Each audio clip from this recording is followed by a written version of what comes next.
Yes yes Ajay గారితో మళ్ళీ వస్తాను. అజయ్ గారితో మాట్లాడిన తర్వాత. ఎస్ అజయ్ గారు, నమస్తే అజయ్ గారు. ఏంటి ఎలా చూస్తున్నారు మొత్తం మీద? ఇప్పుడు వరకు రవికిరణ్ గారు చెప్పారు 2025లో ఆరంభమైన 26లో మొత్తం స్పీడప్ అందుకోవాలని చెప్పారు. మెయిన్గా అమరావతి ఇప్పుడు అందరి దృష్టి ఇంకా 12 సంవత్సరాలు అయిపోయినా మనకు రాష్ట్రం విడిపోయి ఇంకా దాని గురించే మాట్లాడుకుంటున్న పరిస్థితుల్లో ఉన్నాం మనం. ఇప్పుడు అది కీలకం. ఇక ఇప్పుడు 2026 ఇప్పుడు మధ్యలో ఉంది కాబట్టి, సార్ చెప్పినట్టుగా సంధికాలం కాబట్టి ఇమీడియట్గా పుషప్ చేయాల్సిన దాంట్లో అమరావతి కూడా చాలా కీ రోల్ పోషించబోతుంది.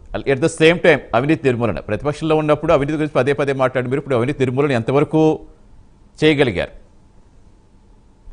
సతీష్ గారు, మీకు ప్యానెల్లో ఉన్న సభ్యులు రవికిరణ్ గారికి, చిన్నపరెడ్డి గారికి, కార్తీక్ గారికి గుడ్ ఈవినింగ్ అండి. ప్రైమ్ లైన్ ప్రేక్షకులు కూడా గుడ్ ఈవినింగ్. చెప్పండి. ప్రజల ఆకాంక్ష మేరకే కూటమి ప్రభుత్వ పరిపాలన ఈ సంవత్సర కాలంగా కొనసాగింది సతీష్ గారు.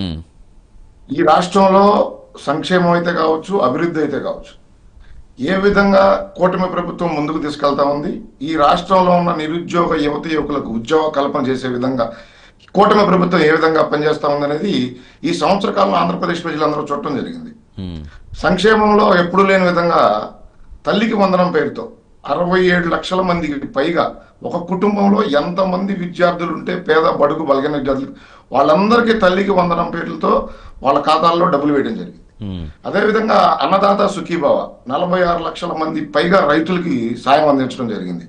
అదేవిధంగా ఉచిత గ్యాస్ సిలిండర్ల మహిళలకి 2 కోట్ల సిలిండర్లకు పైగా మహిళలకు ఉచిత సిలిండర్లు అందివ్వడం జరిగింది. ఇక ఉచిత ప్రయాణం బస్సుల్లో, ఈ విధంగా చెప్పుకుంటూ పోతే సంక్షేమ కార్యక్రమాలు రాష్ట్ర ప్రజలకి అందుబాటులో, ఎటువంటి దాంట్లో తేడాలు లేకుండా, వాటిలో ఎటువంటి స్కాములు లేకుండా ట్రాన్స్పరెన్సీగా సంక్షేమ కార్యక్రమాలని పేద బడుగు బలహీన వర్గాల ప్రజలకు అందివ్వడం జరుగుతా ఉంది.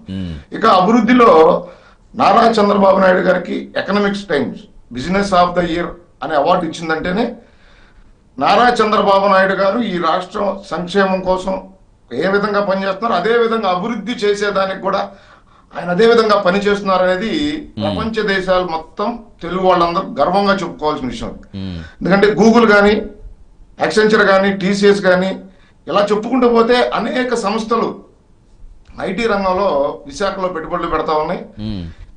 రాష్ట్రంని 3 ముక్కలు చేసి 3 రాజధానులు అని చెప్పి ఏ విధంగా అయితే జగన్మోహన్ రెడ్డి రాష్ట్ర ప్రజల్ని మోసం చేసి రాష్ట్రాన్ని సర్వనాశనం చేశాడు, నారా చంద్రబాబు నాయుడు గారు ఆ విధంగా కాకుండా రాష్ట్రాన్ని 3 ఎకనామిక్ జోన్లుగా మార్చి అభివృద్ధి వికేంద్రీకరణ, ఒక ప్రాంతాన్ని అభివృద్ధి చేసి మిగతా ప్రాంతాలను వదిలేయకుండా అభివృద్ధి వికేంద్రీకరణ. ఇక మీరు చెప్పినట్టు అమరావతి వైఎస్ఆర్సీపీ ప్రభుత్వ హయాంలో ఏ విధంగా అమరావతిని శ్మశానంగా మార్చి అడవిగా మార్చి ఆ ప్రాంతం మొత్తాన్ని నారా చంద్రబాబు నాయుడు గారి మీద, తెలుగుదేశం పార్టీ మీద కక్ష సాధింపు చర్యల్లో భాగంగా అమరావతిని సర్వనాశనం ఏ విధంగా చేశారో వీళ్ళు రాష్ట్ర ప్రజలందరూ గమనించారు. ఈ రోజు నారా చంద్రబాబు నాయుడు గారు ముఖ్యమంత్రి అయిన తర్వాత కూటమి ప్రభుత్వం అధికారంలోకి వచ్చిన తర్వాత కేంద్ర ప్రభుత్వం అండదండలతో ఈ రోజు అమరావతిలో పరుగులు పెడతా ఉన్నాయి. పోలవరం కూడా అదేవిధంగా పూర్తి చేసుకునే దానికి కూటమి ప్రభుత్వం పనిచేస్తా ఉంది. మీరు చెప్తా ఉన్నారు రాబోయే 26 ఎలా ఉండబోతా ఉందని. ఈ రాష్ట్ర ప్రజలకు ఏదైతే ఆ రోజు 2024 సార్వత్రిక ఎన్నికల్లో కూటమిలో ఉన్న పార్టీలన్నీ రాష్ట్ర ప్రజలకు మాటిచ్చాయో ఆ మాట నిలబెట్టుకునే దిశగానే ఈ కూటమి పార్టీలు ప్రభుత్వం పనిచేస్తా ఉన్నాయి సతీష్ గారు. నారా లోకేష్ గారు, నారా చంద్రబాబు నాయుడు గారు, అదేవిధంగా పవన్ కళ్యాణ్ గారు ఏ విధంగా ఈ రాష్ట్ర ప్రజలకి ప్రతినిత్యం అందుబాటులో ఉంటూ వారి సమస్యలు తెలుసుకుంటూ మారుమూల గ్రామాలకు కూడా ప్రభుత్వ పరిపాలనని చేరవేస్తూ వాళ్ళకి సహాయ సహకారాలు అందిస్తూ మౌలిక వసతులు కల్పిస్తూ ఈ రాష్ట్ర అభివృద్ధి కోసం కూటమి పార్టీలు ఏ విధంగా పనిచేస్తా ఉన్నాయి అనేది రాష్ట్ర ప్రజలు అందరూ చూస్తున్నారు. వైఎస్ఆర్సీపీ పార్టీ ఈ 2 సంవత్సరాల కాలంలో రాష్ట్రాన్ని ఏ విధంగా నాశనం చేయాలి, రాష్ట్రానికి వచ్చే పెట్టుబడులు ఏ విధంగా ఆపాలి, ఈ రాష్ట్రంలో ఏ విధంగా నిరుద్యోగ యువకులకు ఉద్యోగ కల్పన జరుగుతా ఉంటే వాటి మీద కేసులు వేయాలి. డిఎస్సి మీద కేసులు వేశారు, పోలీస్ కానిస్టేబుల్ నియామకాల మీద కేసులు వేశారు.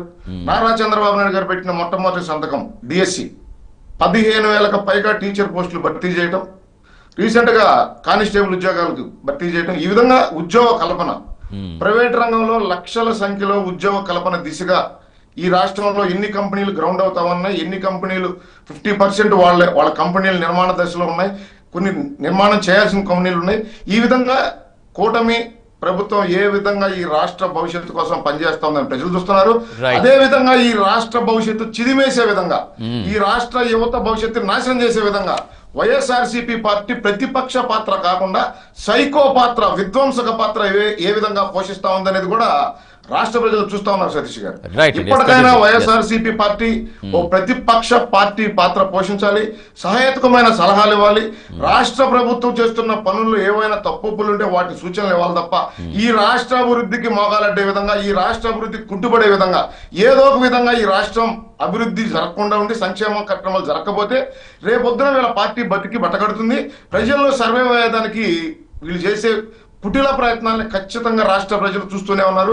Yes. వాళ్ళని Continue చేద్దాం. Yes, అడుగుదాం. Yes, అజయ్ గారు. హోదా ఇవ్వకపోయినా ఇంత దిగజారి ఓటమి చెందిన వాళ్ళలో మార్పు రాలేదు. ఈ రాష్ట్ర నాశనం కోసమే వాళ్ళు ఈ రోజు కూడా పనిచేస్తా ఉన్నారు సతీష్ గారు. రైట్ అండి, కంటిన్యూ చేద్దాం. ఎస్